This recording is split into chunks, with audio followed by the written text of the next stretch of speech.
अस्सलाम वालेकुम दोस्तों, मेरा नाम है Faizan Firoz and welcome back to my YouTube channel. आज के दिन हम एक वीडियो में ऐसी बात करने चाहेंगे जो कि मुझे नहीं लगता था कभी मैं इंडियन टेलीविज़न के बारे में कह पाऊँगा। लेकिन आज कुछ ऐसा इवेंट होने जा रहा है, जब तक ये वीडियो आप तक पहुँचेगी तब तो वो शायद अकर हो भी चुका होगा। केबीसी कौन बनेगा करोड़पति, हम सब इस शो को बहुत देखते थे और इंडियन सबकॉन्टिनेंट के अंदर कोई ऐसा ही बंदा होगा जिसने ये शो का नाम नहीं सुना हो। और इस शो को हमेशा से सबसे ज़्यादा जो प्रेफ़र किया जाता है वो अमिताभ बच्चन को एज़ अ होस्ट प्रेफ़र किया जाता है। बीच में कभी-कभार वो नहीं थे तो और लोगों ने भी इसको होस्ट किया है। बट अमिताभ बच्चन को कहा ये भी कहा जाता है कि अमिताभ बच्चन की सेकंड इनिंग अ, इस पर्टिकुलर शो से शुरू भी हुई थी। तो इंडिपेंडेंस डे ऑफ इंडिया के मौके पे एक ऐसा शो आने जा रहा है, या आ भी चुका होगा जब तक वीडियो आपके तक पहुँचेगी, जिसमें इंडियन आर्मी के 3 मेन अ इंडियन आर्मी की 3 फीमेल ऑफिसर्स, जिनका नाम था कर्नल सोफिया कुरैशी, जो कि इंडियन आर्मी से ताल्लुक़ रखती थीं। इसी के साथ-साथ विंग कमांडर भावना सिंह, इनका ताल्लुक इंडियन एयर फोर्स से है, और कमांडर प्रेरणा, जिनका ताल्लुक इंडियन नेवी से था। इनको बेसिकली एक प्राइवेट चैनल के ऊपर लाया जा रहा है, एक प्राइवेट शो में लाया जा रहा है, और किसी न किसी तरीके से ऑपरेशन सिंदूर की यहाँ पे भी प्रमोशन की जा रही है। वो भी एक नेशनल टेलीविज़न के ऊपर, और कभी इस तरीके की चीज़ें शायद मैंने तो नहीं देखी, किसी और ने कभी इस तरीके के सिनेरियोज़ देखा हो तो मैं कमेंट सेक्शन में ज़रूर बता सकता है। अब देखिए, इससे दिक्कत क्या है? इससे सिर्फ़ दिक्कत एक आम आदमी को नहीं, आप देख सकते हैं इसके ऊपर बहुत एक मैसिव किस्म की कैंपेन इस वक़्त चल रही है। बहुत सारे लोग ऐसे हैं जो कि इसके हक़ में हैं कि यहाँ पर प्रमोट करना चाहिए, और स्पेशली फीमेल ऑफिसर्स की बात करनी चाहिए, जिनका शायद इतना बड़ा नाम या जिनको इतनी रिकॉग्निशन नहीं मिलती, उसपे कोई किसी किस्म की कोई दो राय नहीं है। ये किसी की भी आर्मी हो, और ज़ाहिर है एक बैटल के बाद, एक वॉर सिनेरियो के बाद उनको प्रमोट करना चाहिए, उनके मसले भी सुनने चाहिए, और अगर उन्होंने कोई इस तरीके के ब्रेवरी एक्ट्स किए हैं तो उनको रिवॉर्ड भी करना चाहिए। लेकिन यहाँ पे ये बात हो रही है कि वंस अगेन एक ऐसा नैरेटिव बेचा जा रहा है, जो कि जिसकी जो फैक्ट्स हैं वो अब तक सामने नहीं आ पा रहे हैं, जिसके फैक्ट्स हैं वो जो अब तक प्रूफ नहीं हो पा रहे हैं। अब जैसे इसके ट्रेलर की अगर हम बात करें, इसके ट्रेलर में आपने देखा होगा कि I am not sure the name of the lady, वो ये कह रही हैं कि 1:05 पे हमने ये ऑपरेशन शुरू हुआ, बिल्कुल फैक्चुअल बात है, और 1:30 तक हम अब बिल्कुल ऑपरेशन से फारिग हो गए थे। अब इन्हीं के साथ एक बैठी हुई Sofiya Qureshi on record next day अपनी प्रेस कॉन्फ्रेंस में कह चुकी है कि हमने पाकिस्तान को ये बात बताई कि हमने उनके ऊपर अटैक किया है, और हम किसी किस्म का एस्केलेटरी मेजर नहीं चाह रहे हैं। तो एक तरफ तो आप इस तरीके की पिक्चर पेंट कर रहे हो कि यार, हमसे बड़ी कोई फ़ौज नहीं थी, और दूसरी तरफ आपकी ही सोफिया कुरैशी साहिबा जो हैं वो ये कह रही थी कि हम जो है मज़ीद किसी किस्म की एस्केलेशन नहीं चाहता। ये पिक्चर्स ऐड अप नहीं होती। अच्छा, अब एक और भी एक मसला है, जो इस मसले को हमें समझने की ज़रूरत है, कि यहाँ पर जो लोग क्वेश्चन कर रहे हैं, इनफैक्ट हम प्रकाश सर की भी बात करें, जिन्होंने सिंघम मूवी देखी है, उसके वो विलेन थे। तो अगर हम उनकी भी बात करें तो कह रहे, उनका भी ये कहना है कि अब ऐसा होगा कि नेक्स्ट टाइम जब भी वॉर होगी तो फिर ये लोग बिग बॉस में भी जाएँगे। तो हम उस तरफ तो बात नहीं कर रहे, लेकिन हम इस पूरी सिचुएशन का बैकग्राउंड समझने की कोशिश करते हैं। देखिए, बैकग्राउंड में हो क्या रहा है? अ लेट्स से अगर हम बात करें तो शायद आर्मी पर्सनल का टीवी पे आना कोई अनयूजुअल सी बात तो नहीं है। बिल्कुल आते होंगे, लेकिन इस किस्म की जो प्रमोशन है वो कभी भी उनकी नहीं होती होगी। नेशनल डेज़ होते हैं या इस तरीके के जो इवेंट्स होते हैं, इनमें बिल्कुल आर्मी को बुलाया जाता है, इनके ब्लैक टाई इवेंट्स होते हैं, उनको प्रमोट भी किया जाता है, उनको किसी किस्म के खराज तहसीन भी पेश किया जाता है, उनको ब्रेवरी अवार्ड्स भी दिए जाते हैं। ये सारा का सारा नेशनल टीवी पे होता रहा है। बट यहाँ पर इस बात को देखने की ज़रूरत है कि इस वक़्त इंडिया की जो पोज़ीशन है पॉलिटिकली, वो बहुत ज़्यादा गंभीर है और बहुत ज़्यादा ख़राब है। हो ये रहा है कि इलेक्शन कमीशन के ऊपर बेतहाशा किस्म के सवालात उठाए जा रहे हैं।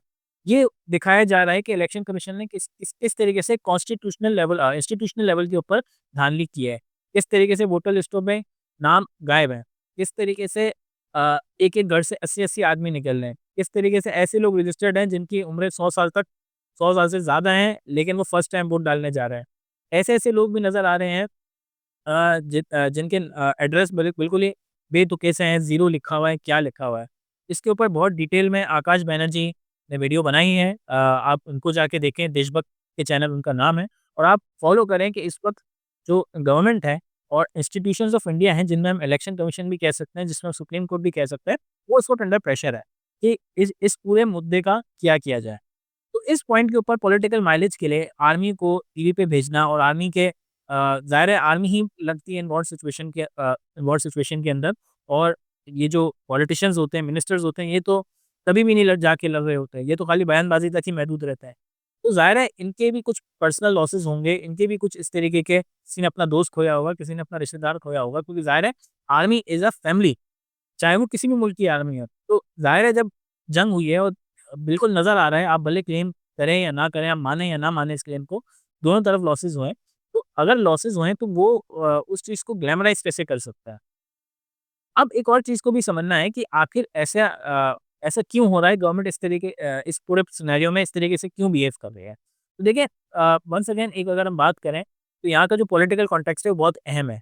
बिहार के इलेक्शंस अगले महीने आने वाले हैं, अगले मही इफ नॉट अगले महीने तो 1 से डेढ़ महीने के अंदर बिहार के इलेक्शंस हैं, और उन इलेक्शंस के लिए बीजेपी अपनी अ, एड़ी-चोटी का ज़ोर लगा रही है और कोशिश कर रही है किसी तरीके से नैरेटिव उनके हक में चला जाए, जो अब तक उनके हाथों से फिसलता जा रहा है।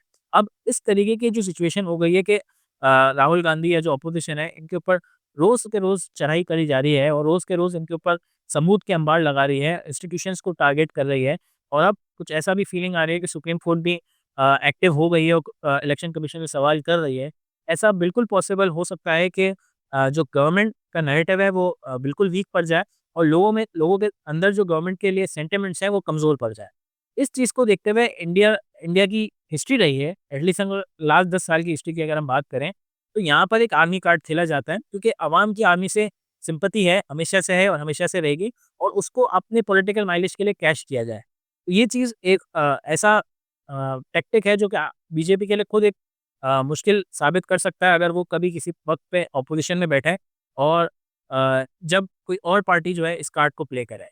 अच्छा, ये पहली दफ़ा नहीं है कि मोदी ने आर्मी कार्ड को खेला है। इसके लिए अगर हम पिछले 8 9 जमा सके 9-10 साल की बीजेपी गवर्नमेंट की बात करें, तो एक चीज़ कंसिस्टेंटली आपको नज़र आएगी कि जब भी गवर्नमेंट के ऊपर किसी किस्म का भी सवाल आता है, प्रेशर आता है, कोई भी किसी तरीके से सवाल पूछता है, चाहे वो इंस्टीट्यूशन के बारे में, महँगाई के बारे में, दीगर चीज़ों के बारे में, कहीं न कहीं ऐसा वाक़या पेश हो जाता है कि वो पूरा का पूरा जो अ, माहौल है, उसको नेशनलिस्ट बना दिया जाता है, और जो उस माहौल के बाद भी उनसे क्वेश्चन करता है, उसको एंटी नेशनल कह दिया जाता है।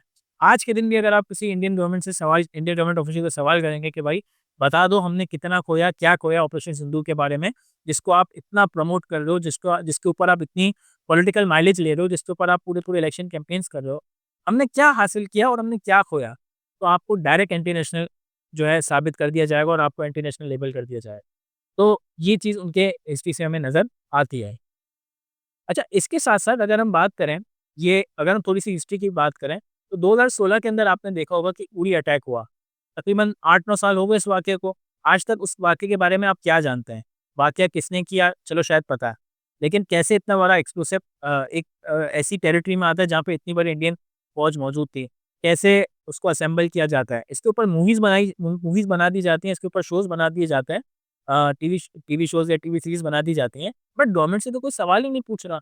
आखिर में इतने मासूम लोग मर जाते हैं, इतने जो है क्या कहना चाहिए, इंडियन ऑफिसर्स या इंडियन आर्मी ऑफिसर्स मर जाते हैं, लेकिन कोई गवर्नमेंट से सवाल नहीं कर रहा, कोई गवर्नमेंट से क्रेडिबिलिटी की तरफ नहीं पूछ रहा। हाँ, पीआर कैंपेन्स चलाई जा रही हैं, उसके ऊपर पॉलिटिकल माइलेज ली जा रही है, मूवीज़ बनाई जा रही हैं, ताकि आर्मी का भी मोरल बुलंद रह सके और गवर्नमेंट का नैरेटिव भी अपनी जगह पे कायम रह सके। इसके बाद 2019 का पुलवामा अटैक है, जिसके बाद बालाकोट स्ट्राइक्स होती हैं। आज तक आप कोई फॉरेन सोर्स लेके आ जाएँ जो कि कहती हो कि पाकिस्तान का कोई जहाज़ गिरा है। आप चेक कर लें, even the worst critics of Pakistan uh, ये पब्लिकली ऑन रिकॉर्ड आके द वायर में क्लेम करते हैं, एक खातून है, नाम मुझे नहीं याद, वो क्लेम करती हैं कि इस तरीके की इन्फॉर्मेशन कोई भी इनको मौजूद नहीं है, जो कि एंटी पाकिस्तानी अगर हम कहना चाहें तो इफ नॉट एंटी पाकिस्तानी तो एंटी पाकिस्तानी एस्टेब्लिशमेंट उनका हमेशा से नैरेटिव रहा है। तो वो भी ये बात क्लेम करती है कि कोई इंडियन जहाज़ नहीं गिरा, और इसके ऊपर आप देखें कितनी मूवीज़ बन चुकी हैं, और इस तरीके के अगले सालों में भी आप देखेंगे कुछ तरीके की मूवीज़ बन रही है। 2019 का वक़्त ये ऐसा वक़्त था कि इलेक्शन होने वाले थे, तो उस वक़्त भी आपने देखा कि ये एक सिनेरियो पेश आया। उसके बाद लद्दाख की बात करें, जब इंडिया और चाइना के दरमियान कुछ मामलात हुए, आज तक इंडियन गवर्नमेंट उस बात को क्लेम नहीं करती है कि कितना उस दौरान लॉसेस हुआ। ज़ाहिर है चाइना के भी लॉसेस हुए होंगे, चाइना ने ज़ाहिर है इंडियन आर्मी और चाइना की आर्मी आमने-सामने हुई होगी, गोलियाँ चलेंगी तो लोगों के लॉसेस होंगे, इसमें कौन सी छुपाने वाली बात है। कितना टेरिटरी अगर उनकी ली गई तो कितने टेरिटरी ली गई, और कितनी टेरिटरी अगर उन्होंने ली है तो कौन सी टेरिटरीज ली हैं। ये वाला मुद्दा भी आज तक नहीं उठाया जा रहा है, बल्कि इनफैक्ट चाइना के साथ तो ना अ, लड़ाई की जा सकती है, ना चाइना के साथ दोस्ती की जाती है। तो ये सारे कोइंसिडेंट बीजेपी गवर्नमेंट बहुत ज़्यादा नज़र आने लगेंगे कि जिसमें बीजेपी गवर्नमेंट जब भी मुश्किल में फँसती है, आर्मी का सहारा लेती है। और ये चीज़ जो है इनके लिए एक मुश्किल साबित कर सकती है। अच्छा, इस पैटर्न की बात एक और बात भी करें कि ये पैटर्न कब होता है, ये पैटर्न आपको तब नज़र आएगा जब भी इकोनॉमी के ऊपर सवाल उठेगा या इंस्टीट्यूशंस के ऊपर सवाल उठेगा, या बीजेपी गवर्नमेंट किसी भी किस्म की मुसीबत में होगी, तो ये आर्मी कार्ड के लिए हमेशा से तैयार रहती हैं। अब ये बात भी समझने की ज़रूरत है एक आम इंडियन आदमी को कि ये हमेशा क्यों चलता है। तो देखिए, इंडियन आर्मी को एक क्रेडिट दिया जाना चाहिए कि इंडियन आर्मी ने कभी भी इंडियन पॉलिटिक्स के अंदर इंटरफेयर नहीं किया, अगर हम स्पेशली पाकिस्तान की और इंडिया की बात करें। तो इंडिया की जो डेमोक्रेसी हमेशा से कंटिन्यूड डेमोक्रेसी रही है, जिससे एक चीज़ तो ये हुई है कि पॉलिसीज़ जो है वो चलती जाती थी। यानी एक गवर्नमेंट ने वो पॉलिसी बनाई है तो दूसरी गवर्नमेंट शायद उसमें से अच्छे पॉइंट्स को टेक अप करके कुछ अपनी चेंजेस करे, लेकिन कोर ऑफ द पॉलिसी हमेशा से सेम रहती थी। तो जो पाकिस्तान का सबसे बड़ा मसला है, यहाँ पे कोई भी पॉलिसी जो है हमेशा एक गवर्नमेंट बनाती है, दूसरी गवर्नमेंट इसको रद्द कर देती है और कोई भी पॉलिसी जो है कंसिस्टेंटली नहीं चल पाती है। तो आर्मी के लिए जो दिल में लोगों की सिंपैथी है और आर्मी के लिए जो लोगों के दिल में जो लेट्स से प्राइड है, उसको टैकल किया जाता है या उसको टारगेट किया जाता है और इसका सबसे बड़ा फ़ायदा उठाया जाता है। इसी तरीके से नेशनलिज़्म जो है ना एक वोट मैग्नेट है। जब भी नेशनलिज़्म की बात की जाएगी, आपको नेशनलिज़्म का चूरन बिछा जाएगा और आपसे इस तरीके के वाक़यात आपको दिखाए जाएँगे, आपको बताए जाएँगे, मीडिया के थ्रू बताए जाएँगे, पॉलिटिकल कैम्पेन्स की जाएगी। ये तो अब तो हमने ये भी देख लिया कि किस तरीके से ये पॉलिटिकल कैम्पेन्स के लिए पैसा जमा किया जाता है, इलेक्टोरल बॉन्ड्स का कॉन्सेप्ट अभी आप सबने देखा ही होगा। तो आपने देखा होगा कि किस तरीके से जो है ये कैम्पेन्स की जाती हैं, और इन कैम्पेन्स के अंदर जो है सिर्फ़ एक ही चीज़ बेची जाती है, नेशनलिज़्म, और देश खतरे में, मज़हब खतरे में और इस तरीके की चीज़ें कही जाती हैं और वोट को जमा करने की कोशिश की जाती है। इसी तरीके से ऑपोज़िशन जब भी किसी किस्म की आवाज़ उठाने की बात करे और आप इस तरीके का मुद्दा छेड़ देते हैं, तो ऑपोज़िशन को भी टैकल करना थोड़ा-सा आसान हो जाता है कि इन्होंने जो है इस वक़्त जो है सवाल किए, ये तो बहुत ही एंटी नेशनल है, पाकिस्तानी क्लेम कर दिया जाता है। बहुत ज़्यादा आप देखेंगे लोकसभा की डिबेट्स तो ऐसे देखेंगे कि कोई भी बंदा सवाल करेगा गवर्नमेंट को तो उसको तो पाकिस्तानी लेबल कर दिया जाता है, या उनको पाकिस्तान का चेला बना दिया जाता है। तो यहाँ पर भी ये पैटर्न नज़र आता है। तो कहने का मकसद है केबीसी में अगर उनको बुलाया जाता है बिल्कुल बुलाना चाहिए, क्रेडिट देना चाहते हैं तो बिल्कुल देना चाहिए। बट ये क्या ये वो एक ऐसा मोमेंट है कि जिस वक़्त ये करना चाहिए था? इस वक़्त जो गवर्नमेंट के जो सवालात हैं, क्या गवर्नमेंट का फ़ोकस उस वक़्त नहीं उनको जवाब देने में या सिस्टम को इम्प्रूव करने पे नहीं होना चाहिए था? क्या अब इंडियन आर्मी चीफ पे जो सवाल उठ रहे हैं जब उन्होंने एक बेसलेस क्लेम कर दिया कि पाकिस्तान के कुछ हमने 5 या 6 जहाज़ गिरा दिए थे, और आप उनकी बॉडी लैंग्वेज देखते हैं। साफ ज़ाहिर हो रहा है कि वो अब वो बातें करना चाह रहे हैं, जो उनके प्रेडेसेसर्स ने या उनसे आने वाले लोगों ने कही हैं, उनके खिलाफ बातें कही हैं। जैसे फॉर एग्ज़ाम्पल वो कह रहे थे हमें हमें तो खुला इख्तियार था। भाई खुला इख्तियार था, तो सिर्फ़ 5 और 6 जहाज़ क्यों गिराए? ज़्यादा क्यों नहीं गिराए? खुला इख्तियार था तो सीज़फायर डोनाल्ड ट्रम्प ने क्यों कराई? खुला इख्तियार था तो आपके ही सीडीएस जो है वो क्यों क्लेम कर रहे थे कि हमें थोड़ा-सा रिस्ट्रेन किया गया था और हम इनके मिलिट्री बेसेस को टारगेट नहीं करना चाह रहे थे, जो सोफिया कुरैशी ने खुद कहा था। तो अब इस तरीके की आप बात कर रहे हैं, खुद अपनी बातों को कॉन्ट्रडिक्ट कर रहे हैं। अच्छा, अपने पीयर्स की या अपने कॉलीग्स की बात को भी कॉन्ट्रडिक्ट कर रहे हैं और खुद कही गई बातों को भी कॉन्ट्रडिक्ट कर रहे हैं। तो इस वक़्त Indian air force, specially Indian air force की बात करें, इंडियन फ़ॉरेन पॉलिसी की बात करें, ये अपने वीकेस्ट मोमेंट पे है, जब एटलीस्ट जब से हम इन टॉपिक्स को कवर करने की कोशिश करते हैं या कब जब से कवर कर रहे हैं। ये पॉइंट के ऊपर उनसे मज़ीद इस तरीके की पॉलिटिकल माइलेज लेना ना सिर्फ़ इनकी मोरल को लो कर सकता है, क्योंकि at the end her Indian army official को पता है कि क्या हुआ था और क्या नहीं हुआ था। अब वो कुछ गवर्नमेंट के लिए कुछ कह भी रहे हैं, लेकिन आर्मी पर्सन को तो पता है ना क्या हुआ था, और बार-बार इस तरीके से उन इवेंट्स को दोहराना उनके मोरल को डाउन कर सकता है। तो अगर आपको ये वीडियो पसंद आई है, तो इस वीडियो को ज़रूर लाइक करें। इस टाइप की वीडियोज़ आपको पसंद आती है तो हमारे चैनल को ज़रूर सब्सक्राइब करें। और आप भी हमें बताएँ कि क्या इन ऑफ़िसर्स का केबीसी में आना एक अच्छा फ़ैसला था या अच्छा फ़ैसला नहीं था? और गवर्नमेंट को इस तरीके की पॉलिटिकल माइलेज लेनी चाहिए, चाहे ऑन आइदर साइड, क्या उनको ये पॉलिटिकल माइलेज लेनी चाहिए, नहीं लेनी चाहिए? Thank you.